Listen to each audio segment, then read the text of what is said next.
Hi everyone. In this quick guide, I'll show you how to transfer money from Cash App to your Chime account. The easy way. This process lets you move funds smoothly between both platforms for better money management. To start, open your Cash App and begin the process by tapping Add Cash. When prompted to add a bank, select the option to link a new one using a debit card.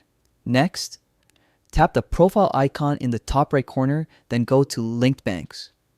Here you can see all your connected accounts. If you already have a bank linked like Wells Fargo, tap Replace Bank to prepare for adding Chime. Now, from the list of available financial institutions, choose Chime. It usually appears right near the top.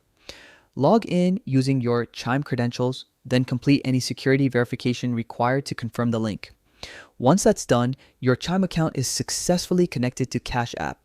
You can now transfer money from Cash App to Chime and even the other way around whenever you need. And that's it. You've just learned the simplest way to transfer money between Cash App and Chime. Thanks for watching, and I'll see you in the next tutorial.